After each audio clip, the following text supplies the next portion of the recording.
नमस्कार मित्रांनो, स्वागत आहे तुमचं पुन्हा एका नवीन अशा रोमॅन्टिक प्रणय कथेमध्ये. तर मग चला सुरुवात करूयात आजच्या या भागाला. काश्मीरचं सौंदर्य मार्च फेब्रुवारी महिन्यामध्ये जास्तच खुलतं. या दिवसांमध्ये थंडी काही प्रमाणामध्ये असते, पाऊस थांबलेला असतो. या सगळ्यांचा विचार करून विद्यानिकेतनने कॉलेजची स्टडी टूर आयोजित केली होती.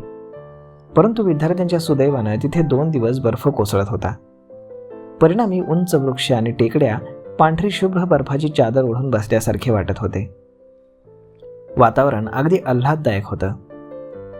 सलील, हर्षाली आणि त्यांचा ग्रुप अगदी खुशीमध्ये होता. त्यांना या सर्व सौंदर्याचा मुक्त आनंद घेता येत होता. परेश आणि स्मिता आता खूपच जवळ आले होते. त्यांनी जवळ यावं यासाठी सलीलनं मध्यस्थी केली होती. सुरुवातीला स्मिता परेशला पसंत करत नव्हती आणि परेश तिच्यासाठी वेडा झाला होता. अशा परिस्थितीमध्ये सलील त्यांच्या मदतीला आला होता. नाहीतर परेश खूप प्यायला लागला होता. यातून जर बाहेर काढलं नाही तर हा व्यसनाधीन होईल हे सलीलच्या लक्षात आलं. तेव्हा त्यानं परेश आणि स्मिताची मध्यस्थी करून त्याला योग्य मार्गावर आणलं. त्याचे हे उपकार परेश जाणून होता, त्यामुळे तो सलीलसाठी काहीही करायला तयार होता. परेश सलीलचा जवळचा मित्र होता. तो सलील, हर्षाली आणि मॅडम यामध्ये चाललेलं नाट्य जाणून होता. मॅडमसोबत सलीलला भविष्य नाही हेही त्याला माहीत होतं. सलीलनं हर्षालीला जवळ करावं असं त्याला मनापासून वाटायचं, परंतु सलीलला मॅडमचं वेड लागलं होतं आणि हर्षाली त्याच्यासाठी झुरायला लागली होती. या प्रेमाच्या त्रिकोणातून सलीलची सुटका कशी करता येईल याचाच तो विचार करत होता. त्यांनी मुक्कामासाठी डलहौसी हॉटेल आणि लॉजची निवड केली होती. हे हॉटेल खूपच भव्य दिव्य होतं. हॉटेलच्या खिडकीतून बहरलेलं काश्मीर दिसायचं, परंतु आता जिकडे तिकडे बर्फाची चादर दिसत होती. तेही एक वेगळंच सौंदर्य मनाला आकर्षित करत होतं. अंगभर उबदार कपडे घालून हॉटेलच्या लॉनमध्ये चहा घेण्यासाठी परेश आणि सलील बसले होते. बाकी काही विद्यार्थी बर्फाचा आनंद घेत होते, तर काही रूममध्ये उबदार वातावरणामध्ये लोळत पडले होते. सलील, आपण लकी आहोत. या दिवसात शक्यतो बर्फ पडत नाही, परंतु आपण आलो आणि बर्फ कोसळतोय. तू म्हणतोयस ते खरं आहे, पण थंडीनं वाट लागली यार. थंडीला घाबरू नकोस. घाबरलं की तिचं अस्तित्व जास्त जाणवतं. यावर सलील हसला. अरे म्हणजे तू मनात म्हणालास की आता इथं कडक उन्हाळा आहे तर मग आपल्याला थंडी जाणवणार नाही की काय? तसं नाही रे, पण आपण थंडीला घाबरलो ना की ती जास्त बोचते आपल्याला. असेल तसंही. मग काही वेळ ते चहाचे घोट घेत बाहेरचं वातावरण फील करत राहिले. मग अचानक परेश म्हणाला, मॅडम आल्या नाहीत? येणार आहेत. मग काय, तुझी मज्जाच आहे. तुला इथं छान आनंद घेता येईल. मलाही तसंच वाटलं होतं, पण मॅडमच्या मनात काय मला काही कळत नाही. अरे पण नेमकं काय झालंय ते तर कळू दे. मॅडम उद्या सकाळी इथे पोहोचणार आहेत, परंतु त्या एकट्या येणार नाहीत, तर सोबत त्यांचा नवराही येणार आहे. त्याचा चेहरा पडला होता. परेशला मात्र हसायला येत होतं. तुला हसायला येते ना, हाच बेट्या, पण ही वेळ शत्रूवर सुद्धा येऊ नये. अरे पण तू एवढा का अपसेट होतोयस? तुझ्या समोर पर्याय आहे ना.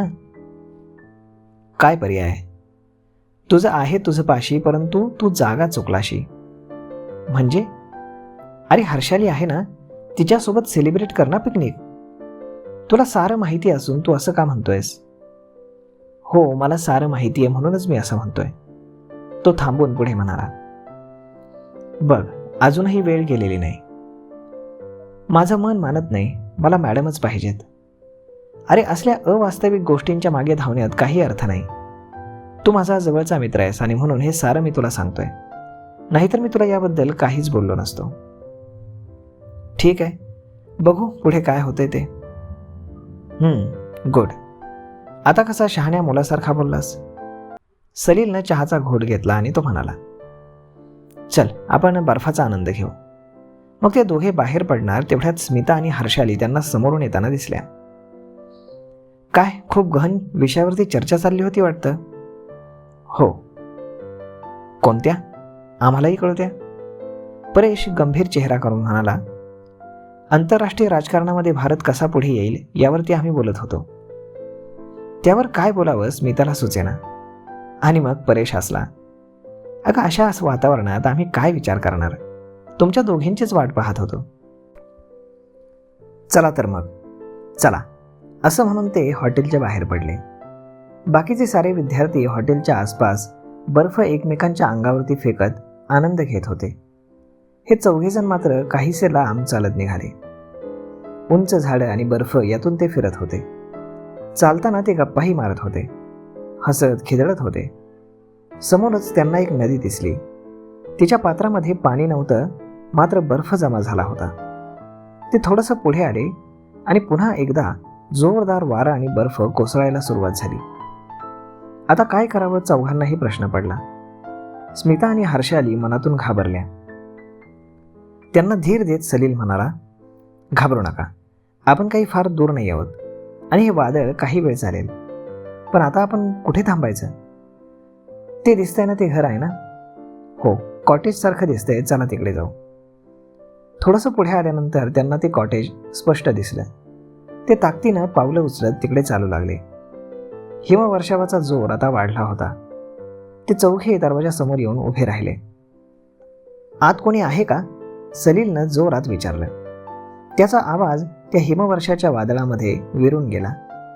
त्यानं दरवाजा वाजवला, परंतु रिस्पॉन्स काही येत नव्हता. आतमध्ये कोणी राहतं की नाही असा प्रश्न त्याला पडला. त्यानं प्रश्नार्थक मुद्रेनं परेशकडे पाहिलं. परेशनं पुढे होऊन दरवाजा जोरजोराने वाजवला, परंतु काही प्रतिक्रिया किंवा प्रतिसाद आला नाही. आता त्यांना काळजी वाटू लागली. वादळाचा वेग असाच वाढत राहिला तर आपण काय करावं या विचारामध्ये ते चौघे पडले होते. तेवढ्यात खाडकन दरवाजा उघडला. 70 वर्षांचा म्हातारा त्यांच्या समोर उभा होता. दरवाजा उघडून तो एकच वाक्य बोलला, अंदर आइये. मग ते चौघे जण घाबरतच आत शिरले. ते आत येताच त्या वृद्धानं दरवाजा बंद करून घेतला. हर्षाली आणि स्मिता मात्र घाबरल्या होत्या. आपण कसं काय या अडचणीमध्ये सापडलो याचंच त्यांना वाईट वाटत होतं. आता कसंही करून हॉटेलला पुन्हा पोहोचायला हवं, हा एक विचार त्यांच्या मनामध्ये येत होता आणि त्याशिवाय त्यांच्या जीवामध्ये जीव येणार नव्हता. इकडे हॉटेलमध्ये हे चौघेजण गायब आहेत हे सगळ्यांच्या लक्षात आलं होतं. पिकनिकचं संयोजन करणारे जाधव सर फार चिडले. त्यांनी सर्व विद्यार्थ्यांना हॉलमध्ये बोलावलं आणि आपला राग ते त्यांच्यावरती काढू लागले. तुम्हाला सगळ्यांना मी अगोदर सूचना दिली होती ना की आमच्या परवानगीशिवाय कुठेही जायचं नाही, तरी चौघेजण कसे काय कुठे गेले? तुमच्यापैकी बरेच जण त्यांचे मित्र आहेत ना, मग तुम्ही त्यांना थांबवलं का नाही? सर, आम्ही खेळण्यामध्ये दंग होतो, त्यावेळी ते बोलत बोलत बाहेर पडले. ते कधी बाहेर पडले आमच्याही लक्षात आलं नाही. बरं, मग आता काय करावं? सर, चौघांकडे मोबाईल फोन आहेत, त्यामुळे आपला त्यांच्याशी संपर्क साधू शकतो. लीला, तू असं कर, त्या चौघांनाही फोन लाव आणि त्यांना विचार की तुम्ही सगळे सुरक्षित आहात ना. मग लीलानं 1-2 वेळा फोन लावायचा प्रयत्न केला, परंतु त्यापैकी कोणाचाच फोन लागत नव्हता. तितक्यात जाधव सरांचा फोन वाजला. सरांनी फोनवरती नाव पाहिलं तर फोन परेशचा होता. सरांनी घाई गडबडीमध्ये फोन उचलला. बोल परेश, कुठे आहात तुम्ही? काही अडचणीमध्ये तर नाही ना? सर, तुम्ही काळजी करू नका, आम्ही हॉटेलच्या जवळच आहोत, परंतु वादळ आल्यामुळे इथल्या एका कॉटेजमध्ये आम्ही थांबलोय. वादळ कमी झालं की आम्ही पुन्हा परत येतो, तुम्ही काळजी करू नका. ठीक आहे, टेक केअर. जाधव सरांचं आता पूर्ण टेन्शन निवळलं. ते विद्यार्थ्यांकडे वळून म्हणाले, ओके, तुम्ही आता आपापल्या रूममध्ये जाऊ शकता, पण एक गोष्ट लक्षात ठेवा, माझ्या परमिशनशिवाय कुठेही बाहेर जायचं नाही.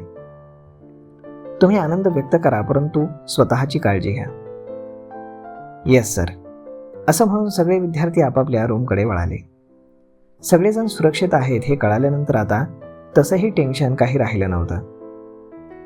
इकडे कॉटेजमध्ये शिरलेले चौघजण काहीसे भयभीत झाले असले